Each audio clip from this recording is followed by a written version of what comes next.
So we will start today's class.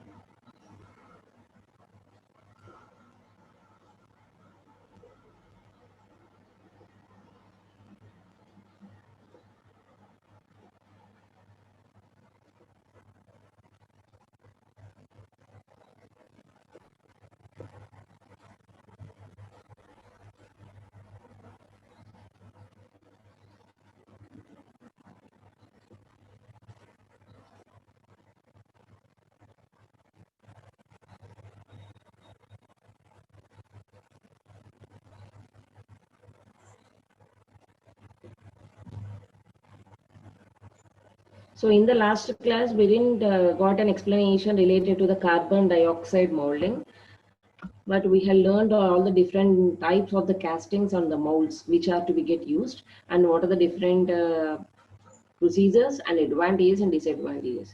So in this class, we will learn about the carbon dioxide molding at present, and after that.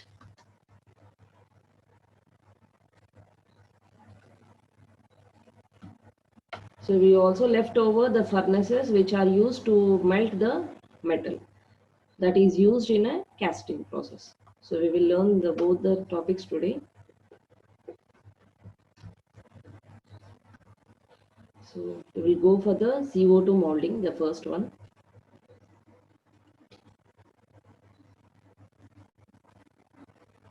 So the carbon dioxide molding, it is something different compared to the other conventional, other non-conventional moldings.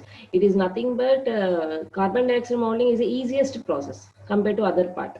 The other parts are going to be having some time-taking process, but this is somewhat the easiest process when the more mass production was there, or else when more type of products we had got to get manufactured from a certain customer at a certain time, so we can get complete by using a carbon dioxide molding. So the main thing here used is we are going to using a sand that is to be get mixed with a sodium silicate.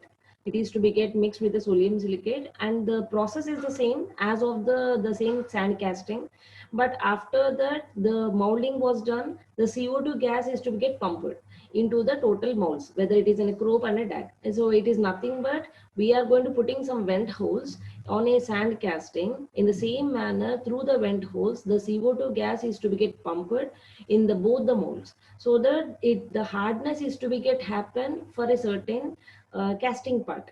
Clear? That is the thing what is going to be happening under a carbon dioxide molding. So we will see the first step. So what is the introduction? So way the carbon dioxide molding was to be get started. So what is the part? So the first one is the CO2 sand casting or a hobby aluminum casting is suitable for urgent and heavy orders with high accuracy and good surface finish on castings required. So as I have told you, when it is having a very heavy orders, it is very useful and it is very suitable also to complete in a certain given time. So hobby mold casters use this method because in this method elimination of core drying machine, but it is not an economical process. So the process is expense. Hobby mold caster encounters are the cost of the CO2 cylinder, regulator, and the hoses, and handheld applicator gun or a nozzle. So what he is going to be telling is, so after the mold is going to be get prepared, after the cope and a drag was to be get set in a correct position, so the vent hose are to be get placed in the total mold position, and through the vent hose the CO2 gas cylinder is to be get pumped through a nozzle or through a gun. So that is the what he want to tell. So the operation is fast and the possibility of rejection is less. So the CO2 gas is a sand molding technique, and it uses grain sand which is mixed with a solution of this sodium silicate that acts as a binding agent. So the first one is here the sand what is using. It is a combination of a sodium silicate and a sand. The silica is to be get mixed with a sodium silicate. So the 25% of the silica is to be get mixed in the sodium silicate, and it is to be get stirred continuously. so that some binding nature is going to be get added to the total core sand. Clear? So when the CO2 gas is to be get entered into the sodium silicate, it acts like a gel. It acts like a gel, and this uses to get harden the material.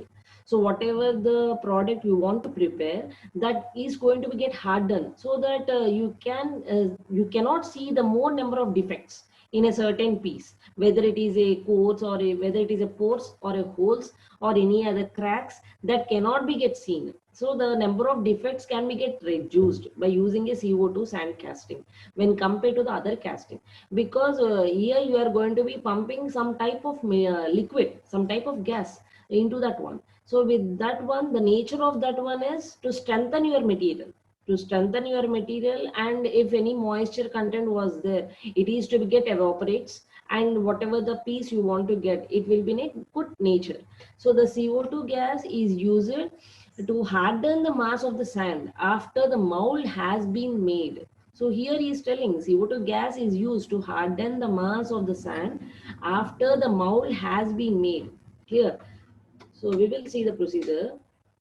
So the process is, so what I had told you, the CO2 gas is passed through the sand mix. So it is of 0.225% of moisture content sodium silicate.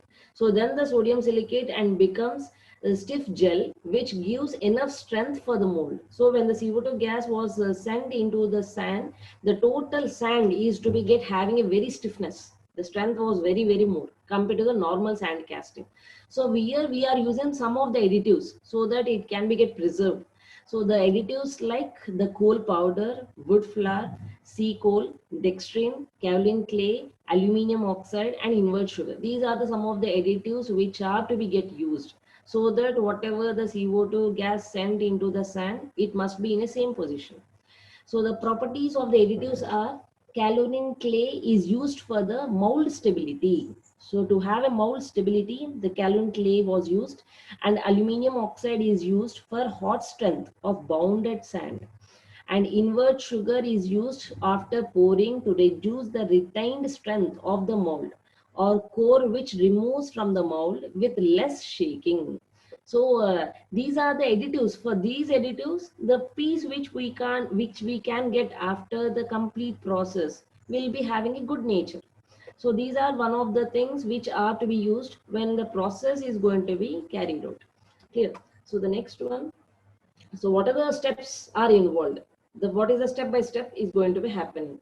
So the first step is the mold material is pure silica. That is nothing but sand.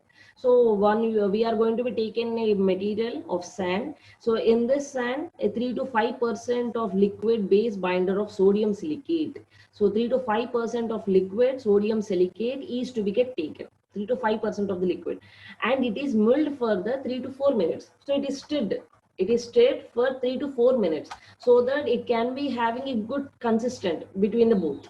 So now the rammed around pattern in a molding box. So now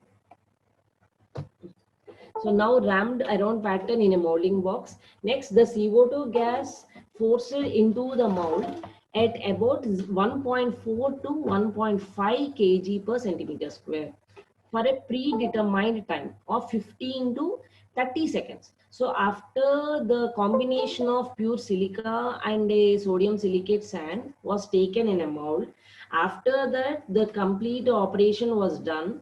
If the the carbon dioxide is to be get pumped in the total sand. So the total sand means not it is a total part in some places.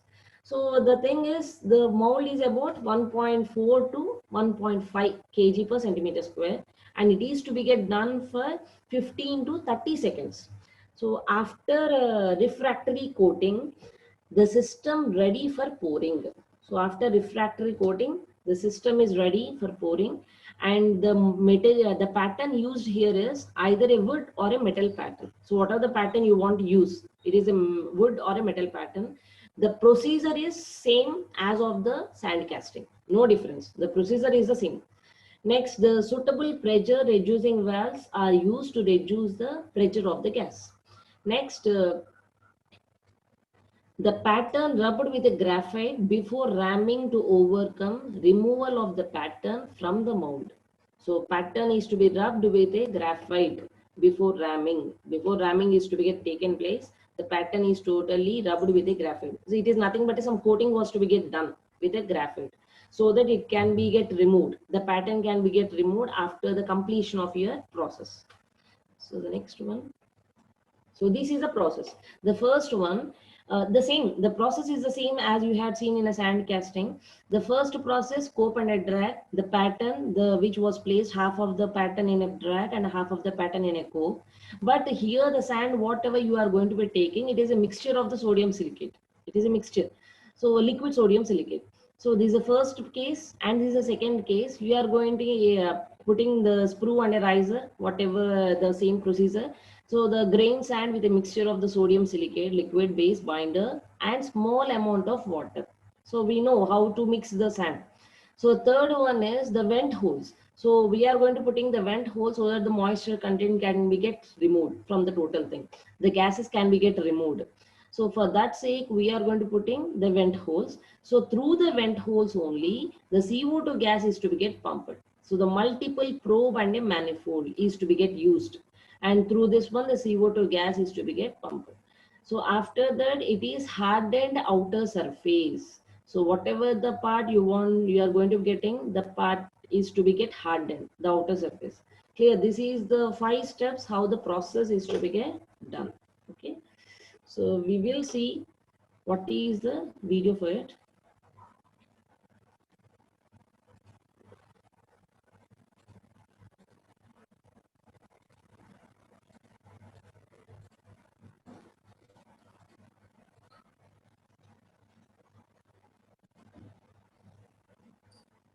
So in a mold, you are going to be taking a sand and as well as a 3 to 5% of sodium silicate.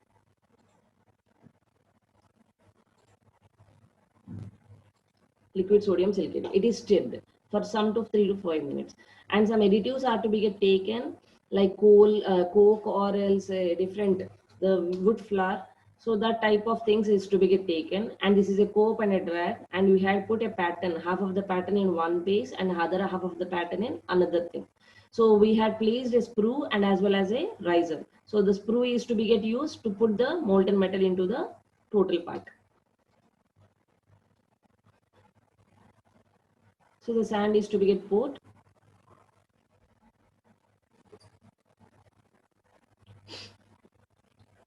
And after that CO2 gas is to be get pumped into the total sand.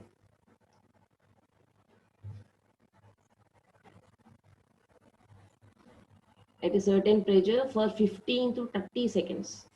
So when the CO2 is to be get pumped into that one, so the sand consists of sodium silicate is to be get formed with a silica gel. So the sand is consists of sodium silicate and water. So when CO2 is going to getting the reaction, you will get as a silica gel.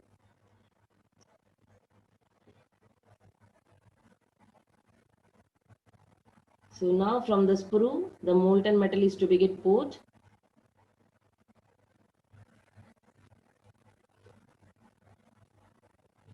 And it is to be get broken so that the final piece is to be get taken. So this is some of the easiest process and it is very fast compared to the normal casting process. So this process you can use for different types of molds, and it is very limit of time you can get used, and it is going to having good dimensional accuracy and good surface finish, and the time is going to be taking a very less time, and you can accept a very heavy orders to complete your total. Okay, so we will see what are the advantages and disadvantages. So the advantages, it is a low material cost, low raw material cost. It is a fast production rate, no core or mold baking equipments, semi-skilled workers enough. So there is nothing was very complicated. So a semi-skilled labor was enough. So hollow molds can be easily made because you are going to using the cope and a drag. So half of the pattern was to be get placed in that one and other half is to be placed in this one. So it is easy to make the hollow shapes and it is easily mechanized. So the disadvantages are difficult to reclaim the used sand and poor collapsibility due to inorganic nature of the bond. So moisture susceptibility and less suitable for non-ferrous casting. So it is not used for a non-ferrous casting. It is less suitable. So the applications are for larger coarse preparation, heavy or thick walled castings, and producing cores of ferrous, aluminium, copper, and base alloys. So producing cores of ferrous, aluminium, copper, base alloys, these can be get used.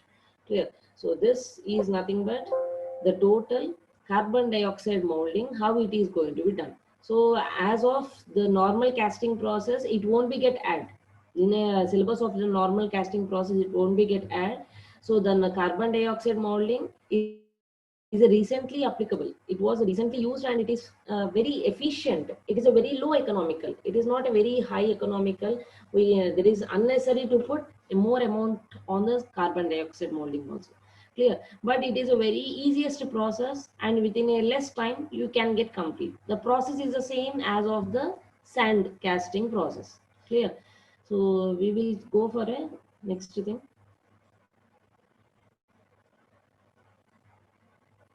So with that, the total castings are completed. The total castings which are there in your syllabus are completed.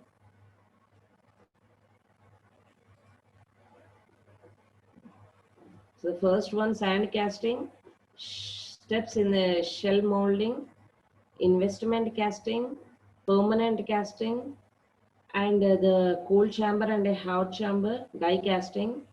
And next one is plaster casting, and next centrifugal casting, and next is a carbon dioxide casting. So these are the different casting process which are there as per your syllabus and it was get completed. Clear, friends? So now we will start what are the different furnace are to be get used. As of the different furnaces like the cupola, induction furnace, electric furnace. So we will have one of the division. So how it is to be get used again. And I think you had went for a Krishna Prakash Petros Industries also. So you had seen there how the furnaces are to be get used and what temperature it is to be get used and what is the tons, what is the content is to be get taken, what is the raw material is to be get taken. So up to what extent it is to be get melted. So what is the time is to be get taken. You had seen a different furnace there. So the furnaces, what you had seen, it is one of the division here again. Okay. So the furnaces, one is a cupola furnace. So a direct fuel fired furnace, it is comes under the electric arc furnace. And the next one is induction furnace. So these are the three furnace which we will discuss in your this syllabus. Okay. So we will go for the first one, cupola furnace.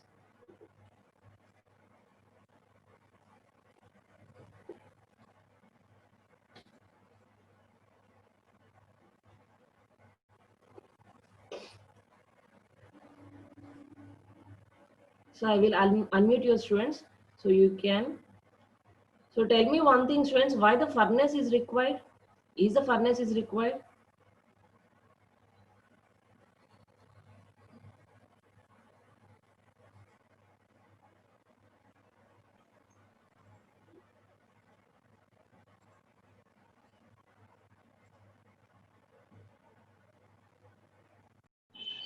So why the furnace is required? Is the furnace is required in the total casting or any other process?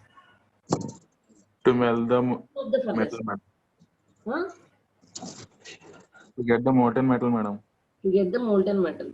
Okay. So what you had learned related to the furnace when you went for an industry?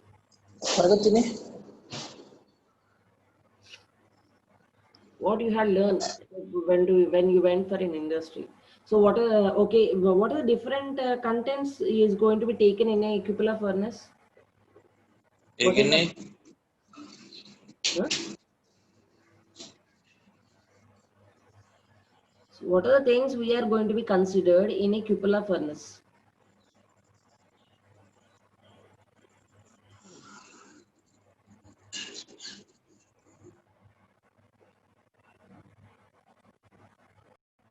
So starts from the cupola furnace. So why it is used and what are the why? So where it is to be get used and what is the different types of materials are to be used? So what are the different stages are there in a cupola furnace? So how much temperature is to be get there, and what is the content, what is the tons of materials are to be get used, and how it is to be get fired, and how the CO2 gas is to be getting, and SO2, and as well as how the ferrous is to be getting from that one. So what are the different materials are to be used, what is the step by step. So what are the parts of your cupola furnace? So that we will learn here. Okay. So the first one is foundry. So the foundry is a shop that produces the metal casting. The foundry is a shop that produces the metal casting. So the casting is a shape process that involves the melting of a metal, pouring metal in a mold, and removing of the mold material or a casting after the metal has solidified.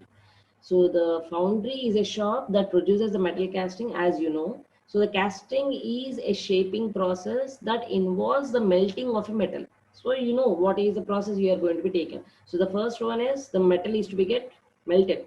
So after that it is to be get poured in a certain temperature only, in a certain temperature, in a mold.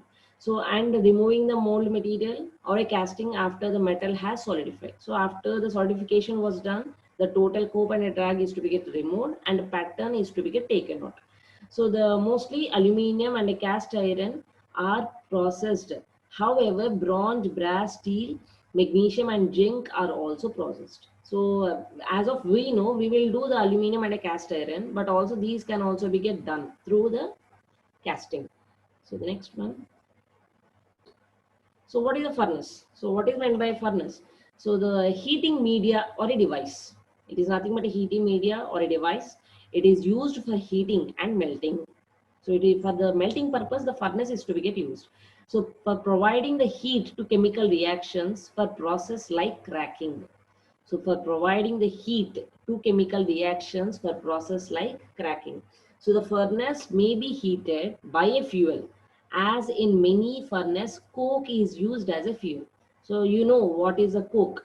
So the here in most of the furnace the coke is used as a fuel, how it is to be get heated. So some are operated by the electrical energy, which comes under the electric arc furnace. So electric arc furnace is the thing it is to be get used.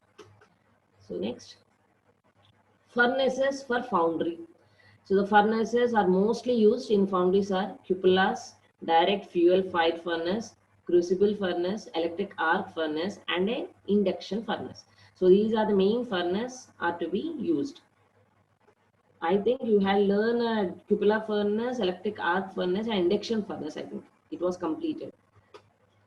So cupola furnace. So where the cupola furnace was started and when it was started, what is the main goal of a cupola furnace? So cupola was made by Reno Antoni around 1720. So cupola is a melting device used in a foundries for production of the cast iron. So mainly it is used for a cast iron. So it charges a coke, metal and a flux. Metal and a flux. So scrap of the blast furnace is remelted in a cupola. So blast furnace scrap is remelted. So large cupolas may produce up to 100 tons per hour of hot iron. Large cupolas, a large one cupolas can produce 100 tons per hour of hot iron. So we are having a different stages of iron. I think you have learned in a MMS subject, metallurgy subject. So what is the first stage of the iron? What is the second stage of the iron? And what is the third stage of the iron? So depends on heating also, the iron is to be get taken place. So the next, the construction, how it is constructed. The cupola is a cylindrical in shape and placed vertical. Its shell is made up of steel. Its size is expressed in diameters and can range from 0.5 to 4.0 meters. So it is made up of a steel as a shell. So it is a cylindrical and placed vertical as we had seen in an industry. So its size is expressed in diameters. Yes. So it's supported by four legs. So it is supported by four legs. So four legs means it is nothing but with the use of a bricks or any other thing. It is not a iron rod especially. It is nothing but in the shape of a some vertical shapes.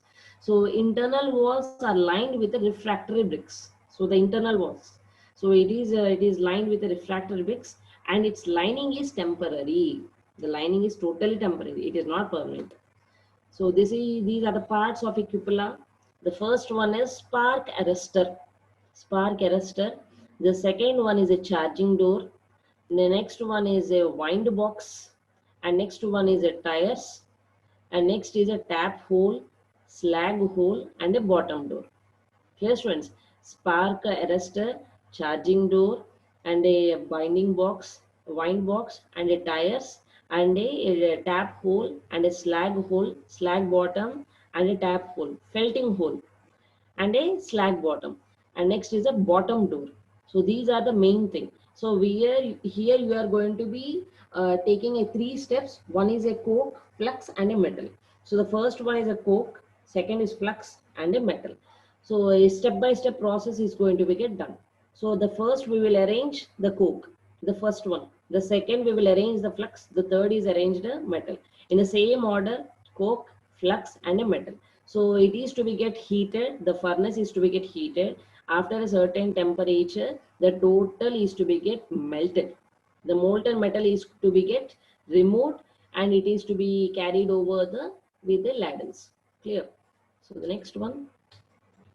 So these are the zones. What are the different types of zones are to be get taken? So the first one, it comes under the well. So this is the well. This is the well. So where the metal, molten metal is to be get taken. Clear? That is the well.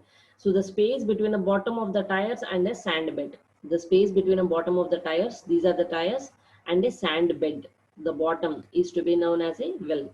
So here the metal spove was there. So the sand bottom is in a such a way so that the molten metal can be taken over in a good manner into the ladles. Clear? So the combustion zone, it is also known as a oxidizing zone. Combustion zone. This is the combustion zone. It is also known as an oxidizing zone. So combustion takes place in this zone, and it is located between the well and this melting zone. Between the well and a melting zone, the combustion zone is to be taken place. So height of this zone is normally 15 to 30 centimeters. So the combustion zone height is normally 15 to 30 centimeters. Clear? Next, the zones. In this zone, the temperature is 1540 to 1870 degrees Celsius. So 1540 to 1870 degrees. And in this zone, the combustion zone, and the exothermic reactions takes place in this zone. These are the following. So as I had told you, the carbon dioxide, C plus O2, it gives us carbon dioxide plus heat. Next, Si plus O2, silicon. It gives you silicon oxide plus heat. And manganese plus oxide, manganese oxide plus heat. So those are the three which exothermic reactions is to be get taken place. Next, the reducing zone. So the reducing zone is in between the melting zone and as well as a combustion zone. It is in the middle of the both. So the locate between the upper level of the combustion zone and the upper level of the coke bed. So it is nothing but a coke bed. So you are going to be seeing a coke bed. So it is in the upper level of a coke bed. So next one. So these are the zones. In this zone, we are going to be telling about the reducing zone. It is about 1200 degrees Celsius. It is about 1200 degrees Celsius. In this zone, CO2 reduces to CO. So in this reducing zone, the carbon dioxide is going to be converted into the carbon monoxide. And next is carbon dioxide plus coke gives the carbon monoxide. I had told you the reducing zone. The melting zone, in this zone the melting is done. So this is the melting zone which is upper to the reducing zone. So it is located between the preheating zone and a combustion zone. This is the preheating zone and a combustion zone. So the following reaction takes place. The ferrous plus carbon dioxide. So the carbon dioxide which you have got from the reducing zone, it is to be get added with the ferrous. You are going to be getting a ferrous carbide plus a carbon dioxide. Ferrous carbide and a carbon dioxide. And next one is the zones, preheating zone. Wait a second. Okay, see you students. So the next zone is preheating zone. So the preheating zone, this zone starts from the upper end of the melting zone and continues up to the bottom level of the charging door. So it is upper, the melting zone, above the melting zone, the preheating zone was there. It starts from this one to the charging door, up to the charging door. Next, this is the charging door. Clear. Next, the objective of this zone is preheat the charges from the room temperature to 1090 degrees Celsius. So the main objective of this one is preheat the room temperature from the room temperature to 1090 degrees before entering the metal charge into the melting zone. Clear. Next, the stack. So the stack explains about the stack zone. It explains about the empty zone of the cupola above the preheating zone is called as a stack. It provides the passage of the hot gases. It provides the passage of the hot gases. And next,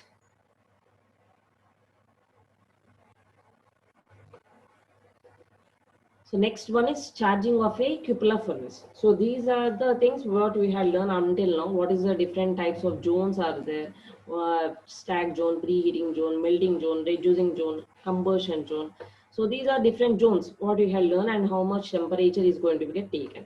So next one is charging of a cupola furnace. So before the blower is started, the furnace is uniformly preheated and the metal flux and the coke charges lying in alternate layers. So before the total furnace is going to be get starts, the total furnace is to be get charged. It is to be get preheated. Charged means preheated. With the preheated, and as I had told you, the three metals are to be get taken one by one. The three contents are to be arranged in one by one in an alternate layers and sufficiently heated up. So the cover plates are positioned suitably and the blower is started. The cover plates are positioned suitably and blower is started. So the height of the coke charge is in a cupola in each layer, generally from 10 to 15 centimeters. So the height of the coke charge in a cupola is generally 10 to 15 centimeters. So the requirement of the flux to the metal charge depends upon the quality of the charged metal and the scrap, the composition of the coke and the amount of ash content present in the coke. So how it is to be get heated and how the coke content is to be get taken when compared to the other two parts. Clear. Next, this is the working of the cupola furnace. So the charge consists of a scrap, coke and a flux. So the scrap, we used the scrap which was left over, it can be get used. So the scrap, alloy, coke and a limestone. So the charge is placed layer by layer. Okay. Next, the first layer is coke. The second layer is flux. And the third layer is metal. The three layers, the three parts we are using, the one is a coke, flux and a metal. Next, air enters through the bottom tires. Air enters. This is the thing, tires which was opened there in the last diagram. So this slag spout, it is to be get used to enter the air. So air enters through the bottom tires. This increases the energy efficiency of the furnace. Energy efficiency of the furnace, and the coke is consumed. Coke is consumed. And the next one is the hot exhaust gases rise up through the charge. The hot exhaust gases rise up through the charge and preheating it. So the charge is melted. So the charge is melted when the gases are to be get more upward.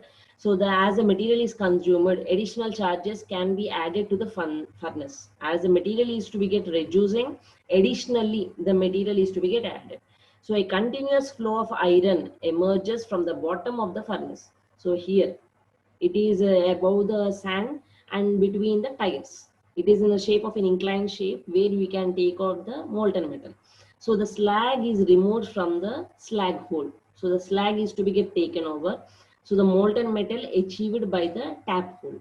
So from the tap hole you are going to be taking the molten metal, and from the slag hole you are going to be taking the wastage which was there. So the operations of a cupola, first one is preparation of cupola, next firing of a cupola, soaking of iron, opening of air blast, pouring of the molten metal and closing the cupola. Clear, these are the operation steps what you are going to be happen. And next, preparation of a cupola. So slag and metal adhere to the cupola lining from the previous run is removed and lining of a cupola is remade. So slag and metal adhere to the cupola lining from the previous run is to be get removed. So after completion of the furnace, the part, the molten metal or the slag which was attached to the walls of your cupola, it is to be get removed so that the next process can be get perfect. Clear? So after completion of your process, everything is to be get cleaned. So the bottom plates are swung to closing position supported by the prop. So the sand bed is then prepared with a molding sand such that it slopes towards the tap hole. So sand bed, as we had seen in the last diagram, how the sand bed is to be arranged in an inclined shape so that the molten metal can be flow in a correct manner through that hole towards the ladle. Here. Next, the firing the cupola. So how the firing is to be get taken and how much. So the cupola is fired by the kindling wood at the bottom. The cupola is fired by the kindling wood at the bottom. From the bottom, the cupola is to be get fired, and this should be done for 2.5 to 3 hours. To get the molten metal, it should be done for 2.5 to 3 hours. So on the top of the kindling wood, a bed of the coke is built. On the top of the kindling wood, a coke is to be get placed. So as we had seen in the arrangement of the different three parts, one is a coke, flux, and as well as a metal. So the coke is the first thing which is to be get attached to the kindling wood, which is to be get nearer to the kindling wood. Here. So the height of the coke bed is made be vary from 50 centimeters to 125 centimeters according to the size of the cupola. So the coke bed is to be varies from 50 centimeters to 125 centimeters. This explains about the thing which was placed above the kindling wood, so that the heating can be taken place in a somewhat easiest manner. So it depends on the size. It is not a permanent. It depends on the size. So next, the soaking of iron.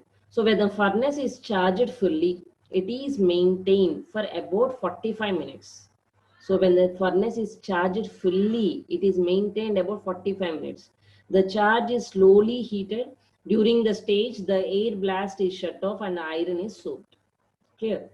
And the next is opening of a blast air.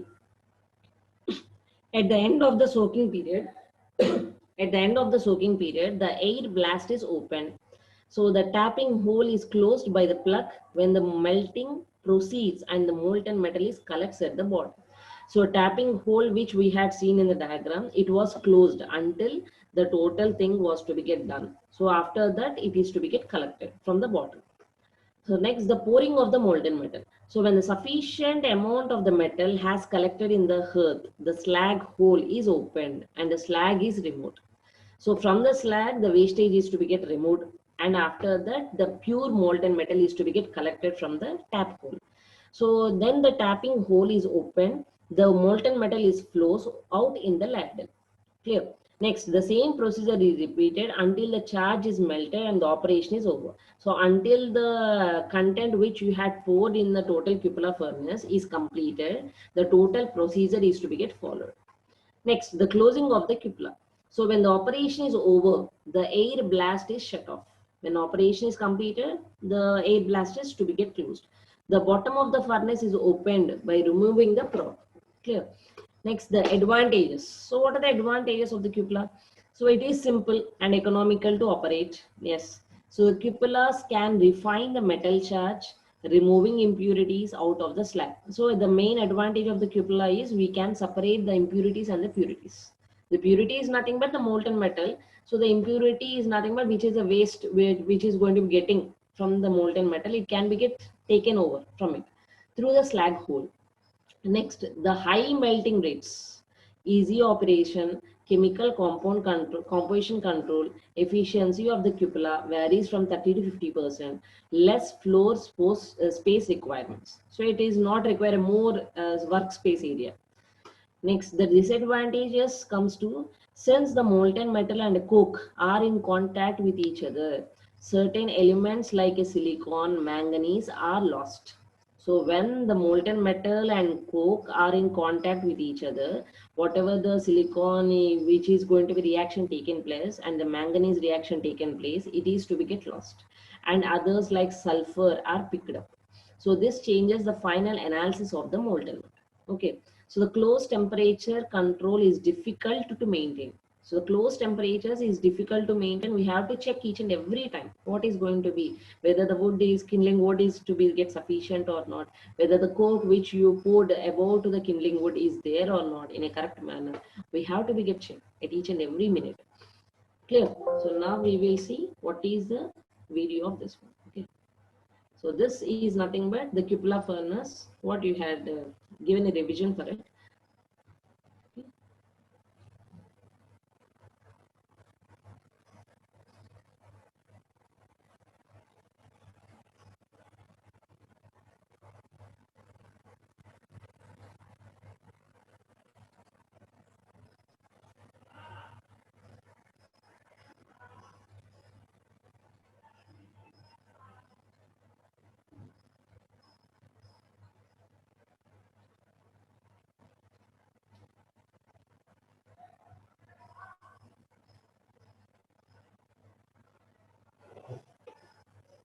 So in this cupola furnace, this is the total furnace where the firing is to be taken at the bottom.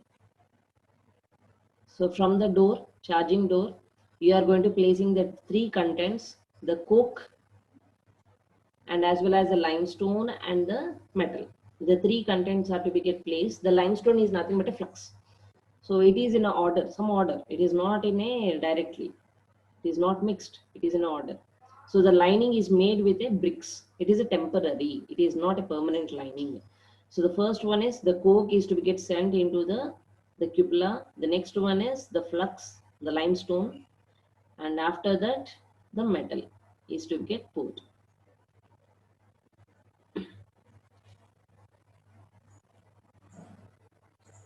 So when the three contents are to be arranged step by step, it is to be get heated. So before heating is taken place, the total cupola furnace is preheated. It is preheated. So this is the tap hole. So where the molten metal is to be get taken over. So when the firing it gets starts, the total is to be get melted. So coke and a limestone and a metal are placed and poured inside the furnace into several layers. So up to the some extent, up to what extent you required. So from the bottom of the cupola, the slag hole will be there where the impurities are to be get taken over. So this is the tap hole.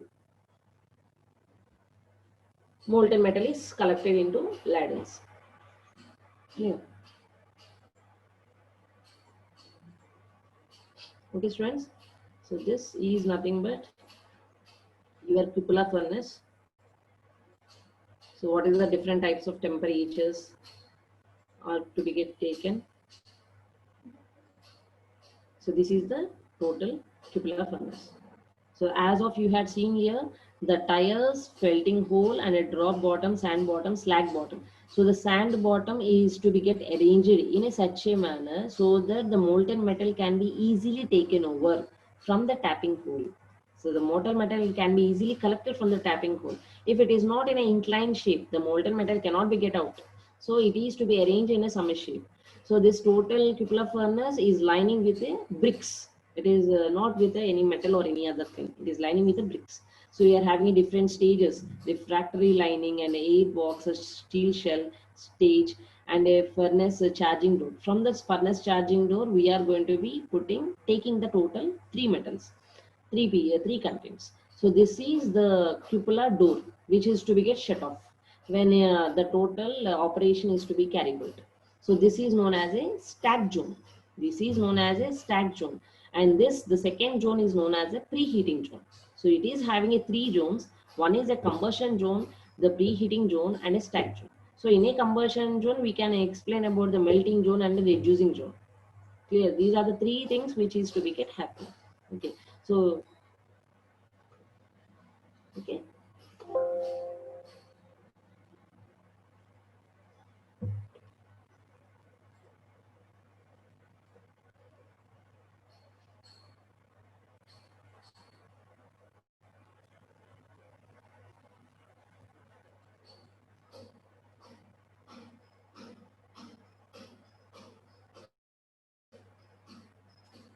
So cupola furnace, a continuous flow of iron emerges from the bottom of the furnace. So depending on the size of the furnace, The flow rate, depending on the size of the furnace, the flow rate can be high as 100 tons per hour. So at the metal melts, it is refined to some extent, which removes the contaminants. This makes this process more suitable than electric furnaces for dirty charges. So in this process only, we can separate what is the pure content, what is the impurities. So we can't do in any other process in it. Okay. So next one. So in the next class, we will learn about Monday. We will learn about the electric arc furnace and induction furnace. So what are the other two furnaces are to be used to melt the metal, and at what temperatures, what is the different parts are to be having for that one, and how it is. Okay.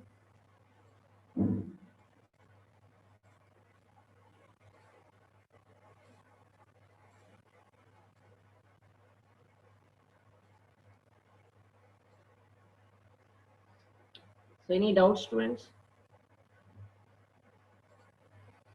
ఏమైనా doubts ఉన్నాయా?